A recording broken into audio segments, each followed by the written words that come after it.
on a bien nos aiguilles de 2,5 avec le long câble. On a notre pelote d'Arwetta. Donc, tu vois le fil qui part du centre ici, il est rentré sous l'étiquette. Donc, il suffit de le dérouler un petit peu. Voilà, pour avoir l'extrémité du fil. Et on va monter 64 mailles. Donc, je dirais qu'il faut qu'on laisse une cinquantaine de centimètres. Donc, pour commencer, je prends mon fil. Donc, j'ai laissé une cinquantaine de centimètres. Je viens le positionner de façon à avoir le fil qui passe au-dessus de mon index et de mon pouce. L'extrémité du fil est au niveau du pouce, la pelote est reliée à l'index. Et là, je viens fermer mes doigts pour maintenir les deux fils dans ma main avec le fil sur mon pouce et mon index. Je prends mes aiguilles de 2,5. Première maille, j'appuie sur le fil, je viens me poser entre le pouce et l'index. Je viens attraper le fil qui part du pouce par en dessous. Je remonte dans la boucle.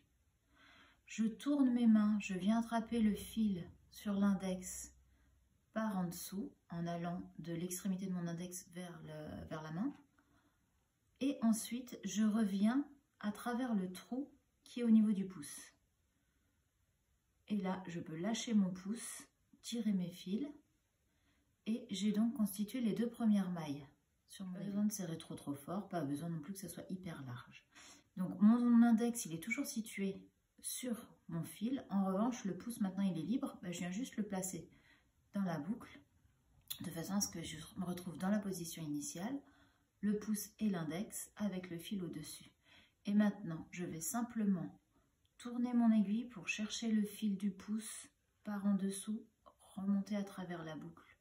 Tourner ma main pour chercher mon fil de l'index par en dessous et je remonte vers l'intérieur de ma main. Retourner un petit peu la main et passer dans la boucle du pouce. Je lâche le pouce, je tire et j'ai ma troisième maille. Je repositionne mon pouce entre les deux fils et à nouveau je tourne. Je viens prendre le fil, je passe dans la boucle.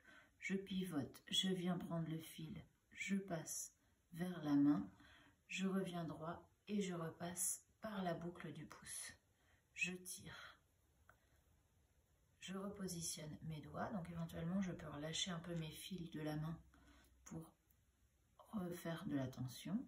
Et à nouveau, le fil du pouce part en dessous dans la boucle.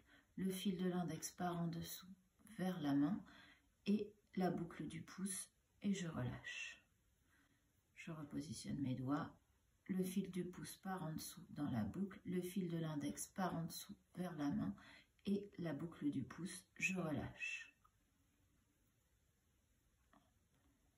Donc je fais toujours attention quand je repositionne mes doigts à avoir le fil de la bobine sur mon index et l'extrémité libre du fil sur mon pouce. Et à nouveau, je tourne, j'attrape le fil par en dessous, je tourne, j'attrape le fil par en dessous, je reviens dans la boucle et je relâche. Je tourne, j'attrape le fil par en dessous et je relâche. Par en dessous et je relâche. Et j'effectue ce même geste pour obtenir 64 mailles au total sur mon aiguille. Je vois que ça forme un petit liseré régulier. Les mailles sont assez souples mais pas lâches. C'est parfait pour la suite.